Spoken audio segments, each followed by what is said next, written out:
Hello and welcome to the Room to Talk podcast with me, Michael Dunn. On this first episode of the podcast, I'll be talking to the prominent local leader and the boss, Mr. Thomas Lever. For those who don't know, Tommy has been a community group leader and a project organiser in the local area of Salford for over 30 years. In the year 2000, he obtained an MBE as a distinction for his work in the community, and his latest and most successful group, the Local Young People and Community Group, has been clawing in the accolades in recent times. I'm proud to say I've been associated with and a friend to Tommy for over 24 years, and in the following interview, I'd like to get to know a little bit more about the man behind the leadership skills and how he came to such prominence within the community. Tommy, welcome to the Room to Talk podcast. Thank you. So, really what I want to discuss in this podcast really is more about yourself. Over the years, obviously, we've got to know Tommy, and in the local area, nobody passes by without really knowing your name.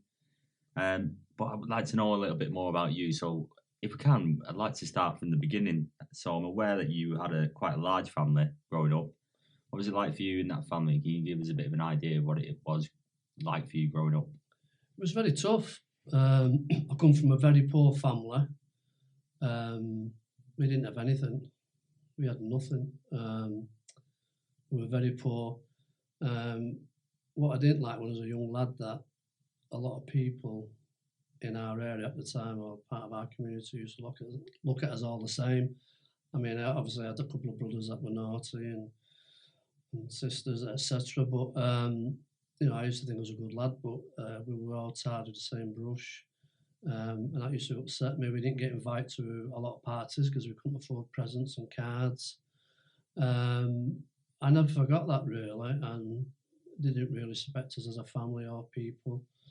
And I think when I was a child, I sort of promised myself that when I grew up, I wanted people to look at me different. I wanted people to respect me. I was prepared to work hard and try and build a life and future for me that we didn't have. And what was it like for you in with your siblings then? What was life like at home? How many brothers and sisters did you have? I had 4 brothers, 4 sisters. There was 9 of us. My mum and dad, that made 11. We lived in the 2 up, 2 down. My brother lived underneath the stairs. He thought it was great having his own space. He had a little bed there. I shared a bed with another 2 brothers. One of my brothers used to wet the bed every night. That was a bit of an experience. I mean, I think I was 9. I could swim. Never been a brass before in my life. It was really hard. It was. We used to pass our clothes down as well to each other. It was really hard. I actually became a father figure or a role model for my own brothers and sisters if they was honest about it, because I tried to educate them and bring them on, and I was there for them. I think my mum and dad found it tough. They weren't great role models. And I just felt there was a lot put on my shoulders when I was young. So that's interesting. Were you one of the older children in the family then? I was the oldest. Right. And what was the sort of age differences between you and your family? Well, I was 11. Well, there was quite a few years, but I was 11, and then at the time I can remember my sister was 10. My other brother was 8, and it went down like that. I mean, every time I come home from school, there was someone new in my house, and my mum just said, "This is your new brother or your new sister." So I was scared of going to school. So what was it that your mum and dad did as a career, or was there any particular? No, my dad worked on and off as a paint sprayer. My mum worked in a factory, but they didn't have regular jobs. There was too many of us, so they kept me off school a lot when I was young to look after my other brothers and sisters, which I used to hate because I used to love school. As I get fed regular, plenty of exercise. I used to love going to school, but my dad kept me off quite a lot. I used to love playing football and rugby. He stopped me doing that weekends because he wanted me at home. On a Sunday morning when my friends were out playing football on the fields and enjoying themselves, I was at the laundrette. So it was very tough for me in the early days, but... So you had to muck in really with the sort of parenting roles of the family. Yeah, and then my mum and dad used to go out a lot as well, so, especially when I was in my teens, they used to go out regular at night, so I was brought in early to mine and babysit, so most of my life I was a babysitter, to be honest with you. And do you think that's where a lot of your sort of leadership and planning and taking charge comes from your early days? Without a doubt, that's what it came from. I mean, obviously, we're talking about it now, but I think, yeah, without a doubt. I mean, I had to bring them up. I had to take them to school. I had to play out with them. I had to educate them. I had to sit and tell them stories. I was probably like a father figure to most of them when they were younger. And I think that's put me in good stead for the work I do now. Yeah. And with regard to your brothers and sisters, obviously you've got 8 brothers and sisters. Yeah. I know that some of them have passed away over the years, but Yeah. what's your relationship with them later on in life? I was still in contact, but obviously because we all live in different areas, it's difficult. They've all got their own lives and they've all got their own kids and grandkids. So, you know, we keep in contact. The problem at the moment, we always seem to meet each other at funerals. We've had more funerals and weddings lately, so that's not been good. But we said we'd try and organise some sort of time when we get together, when we can celebrate something worth celebrating. But yeah, I'm still in contact, but I'm in contact with some more than others. I think that's what happens in a big family. You know, you tend to lean towards somebody more than other people. And do you think your education and your taking care of them when they were younger has had any impact on them growing up? I don't know really. I mean, that's the only thing they could answer. My dad was quite aggressive, and if I looked at it now, he's a bit of a bully. We used to be terrified of him, and many a time I got between him and my brothers and sisters, ended up with a good hiding. They feared him. You know, he wasn't a man to mess with. If you were late, you knew about it. So it was very difficult. You know, we were scared of him. My mum scared of him. I mean, I used to pray for my mum to stand up to him, but I know now she was scared of him. Oh, well, I know now that she was scared of him. So it was very difficult. There were good times for me as a kid. You know, I just wanted to leave home, get my own place. You know, I've done everything different to what my dad would have done. You know, I've got my own home. I work regular. I've got a lovely family. I've got lovely grandkids. I've got a lovely wife. I did completely different to what he achieved in his life, and that's what I wanted to do.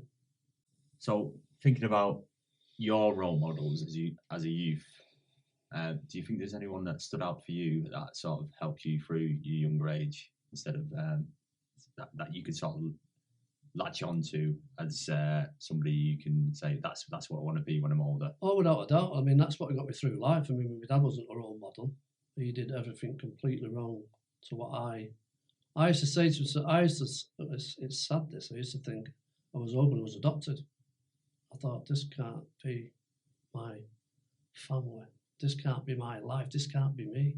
You know, I used to think someone's going to knock on the door one day, a rich person or somebody loving, and say, you're my son, you know, you were adopted. Because my life was very hard. And yes, I needed a lot of role models to get through my periods of life. I had role models in football. I got me through my football career. I had role models in work. I used to look up to. I had to have role models to get through life, because I knew my life wasn't the way to live. Them role models got me through. I didn't have role models at home. I needed them outside home to say, that's what I've got to achieve when I get older. That's what I want to do. That's what I want to be like. And they got me through life. And them role models, I owe a lot to them.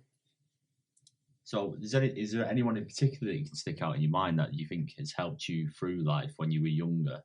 Because there's obviously things could have gone a lot differently for you, really, if you were at home with your dad in the way he was. You could have turned out a completely different person. Is there anyone who do you think has sort of edified your experience through life and made you who you are? I think when I was a child, there was no one to look up to, because everybody was getting on with their own lives. There was no one who took me under the wing and say, look, Tom, you know, I'll help with your football, I'll help with your education. There was no one. No one. And this is why I went into the work I did. There was no one there. When I became 16, I left school at 15. I didn't take any exams because we had no money. And I went straight into work. I was 16 when I started work. I was spending £5 a week home to give my mum and dad £3. I kept £2 myself. So there was a chap who took me on. My first job was going to be in a factory, a shoe factory, because I was desperate to work. And my teacher said, Tom, you're too good for the shoe factory. He said, I've got a friend who works in an office. It's an engineering company. I think you should apply for it. And I applied for it and I got the job. And I was dead chuffed, and I worked in an office as a cost clerk. My nickname was Tommy Timesheet because my job was to collect timesheets from the factory workers and work out the bonus, and I got the job and I was dead proud. And my boss was called Mr. Dolwell, and he was one of the smartest men I ever met. He was in his 60s when I started work. He used to always wear a shirt and tie. His shoes were always shiny. And he says to me one day, he said, Tom, if you make sure your shoes are shined every day and clean, he said, you know, that's what people respect. He said, and that's the person you'll end up being. Always remember to clean your shoes. And I did that for years. I do it now, actually, when I go out Saturdays or whatever. I always polish my shoes. And I looked up to him because he was so smartly dressed. He was so polite. And if he had to tell you off, he'd tell you off in a nice way, but strict, but firm. Whereas my father used his fists or hands many times to tell you off. He wouldn't have a conversation with you. There was no conversation. So I looked up to him. He got me through work, but I had so many role models through life in terms of when I played semi-pro football. I had somebody who was a manager. I looked up to him, and he taught me the trade. He taught me how to run a team. He taught me how to speak to people. And one thing he said, I was running a team when he was away on holiday, and I asked this lad to come off because he wasn't playing well, and he won't come off. And I sat with him. I said, I can't do this job. I said, I can't run a football team. I said, you don't respect me. He said, Tom, respect. It's a two-way thing. He said, they've got to respect you and you've got to respect them. He said, you've got to work at it. It doesn't just happen overnight. And I worked hard, and at the end of the day, when all the football teams I ran, they started respecting me. So when I brought people off, they came off. I could talk to them. I learned, I had a lot of role models in my life. So, highlighting certain things, you'd have to go through a lot through my life, like work, football, people who were married. I used to look up to them if they had a nice home, nice car, nice families. I had a lot of role models that got me through life. So without them, I don't know how I'd have been really.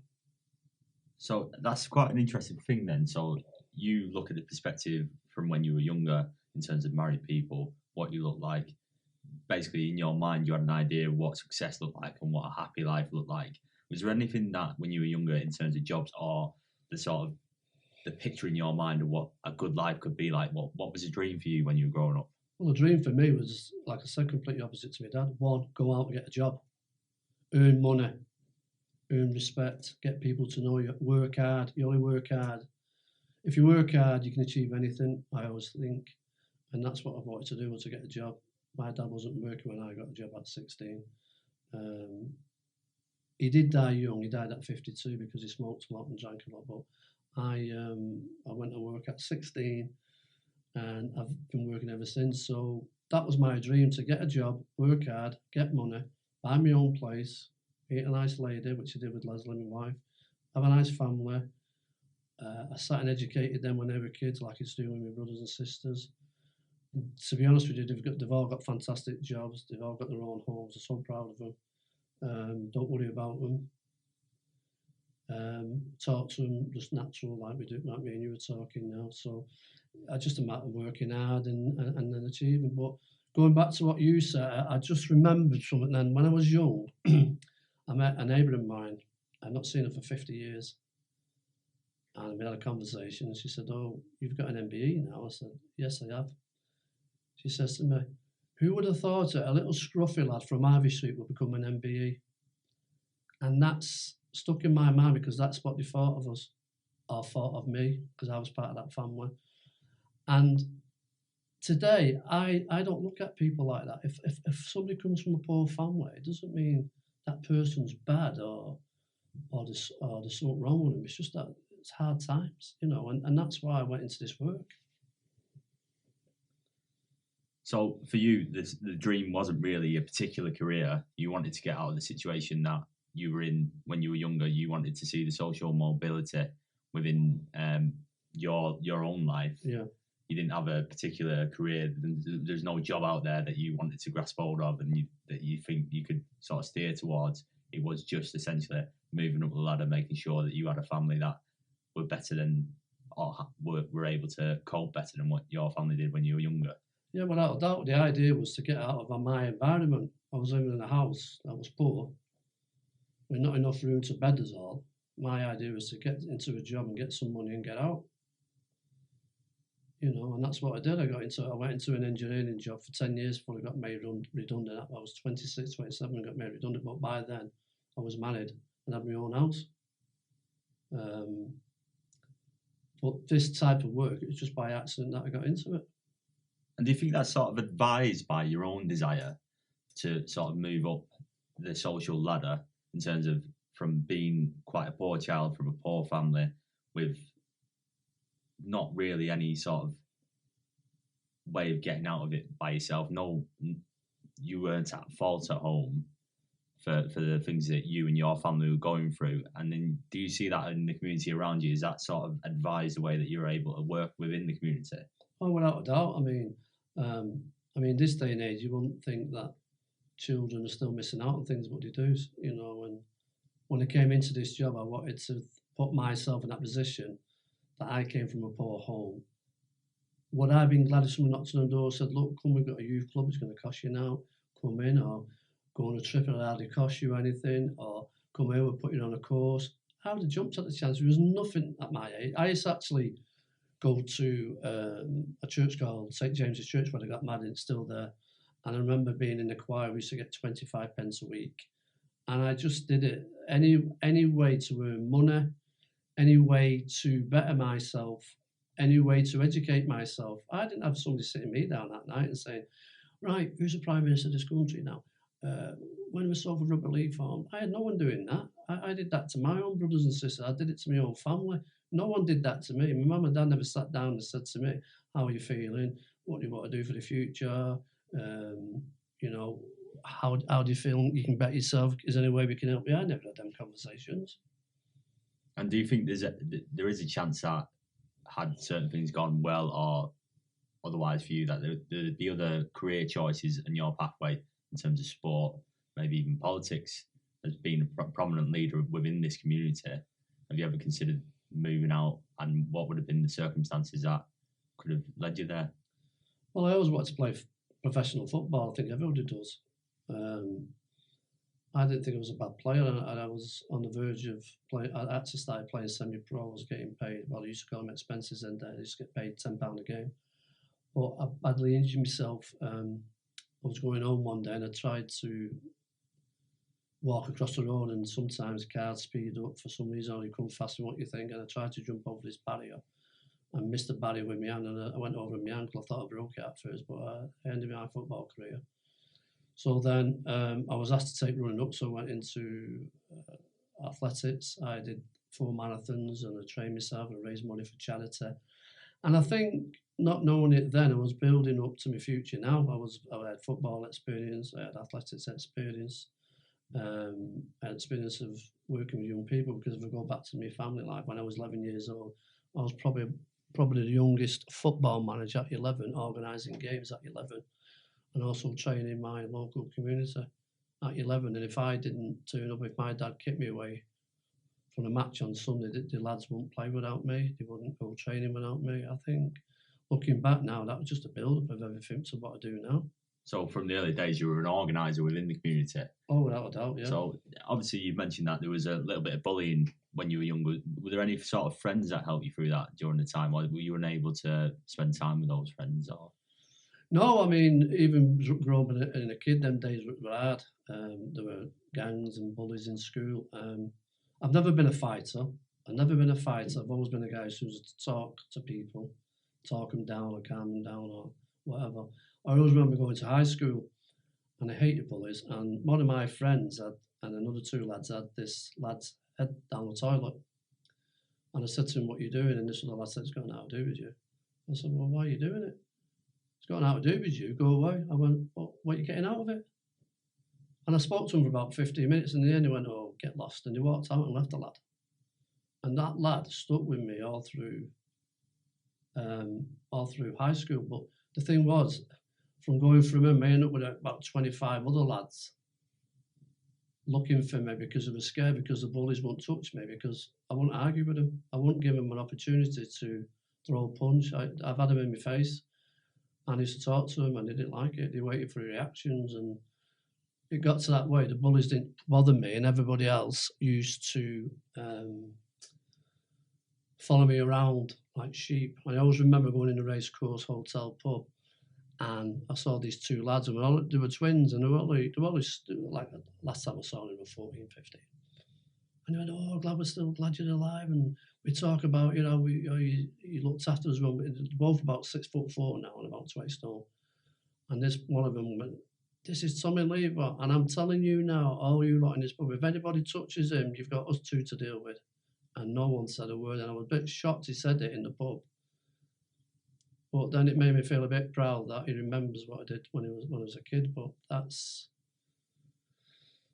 one of the things I did at high school. I never got bullied again because I had experience of that from home. So no one ever bullied me. I've had people in my face and I've had fists in my face, but no one touched me because I didn't give them a reaction. So before now, you've spoken about sort of a turning point in your life, which was obviously you thought you were going to be a footballer as a career, and obviously one of those little butterfly effects in your life was your life took a turn when you ran across that road and got damaged and injured yourself. Yeah. Is there any more sort of turning points in your life that you sort of pinpoint and you think that this is where my life took a change of direction? Yeah, I mean, the day I did my ankle in, I also got called into work. We used to do a pay review every year.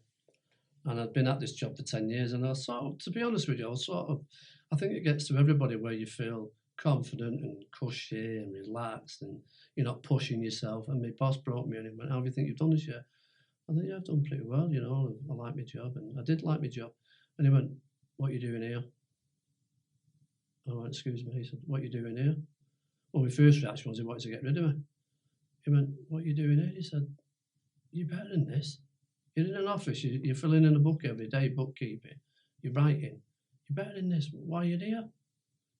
And I was sort of took back because I definitely just thought he wanted to get rid of me. And I realised now he was trying to say to me, "There's another job out there that you'd be better at."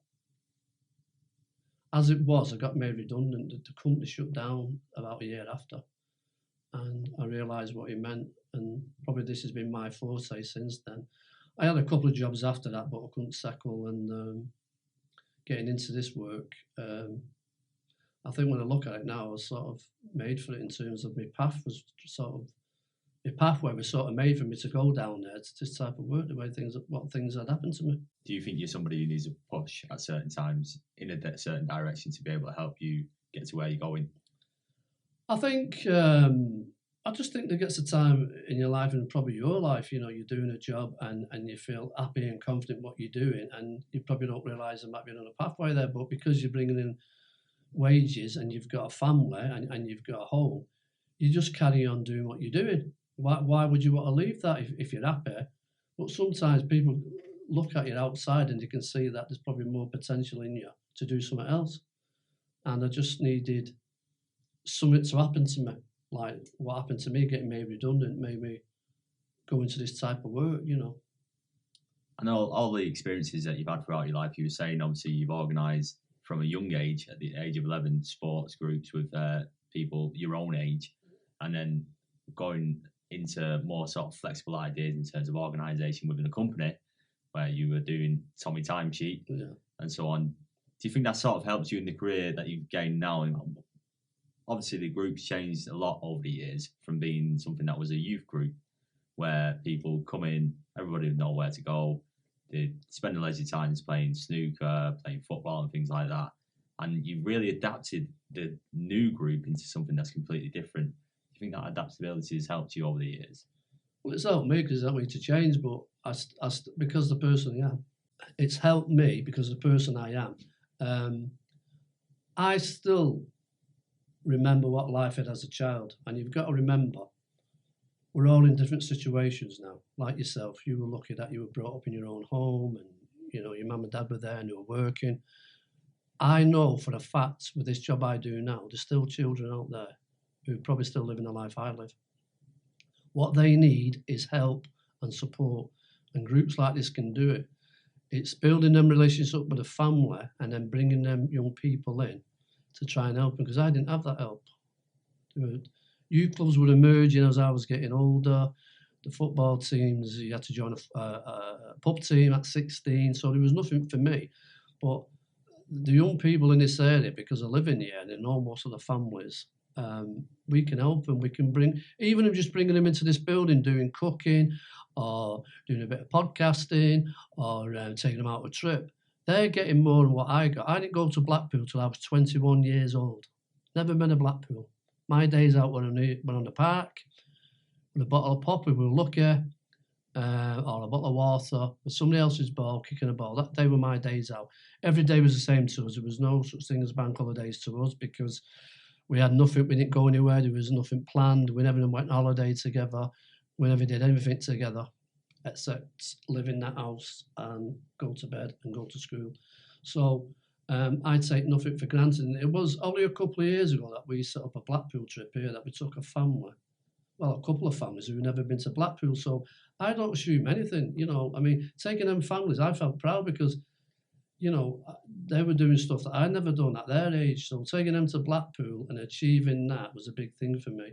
And there's still people in this area who've not been to Pantos, so taking families to Pantos is a big one for me. I get more pleasure out of knowing they're going.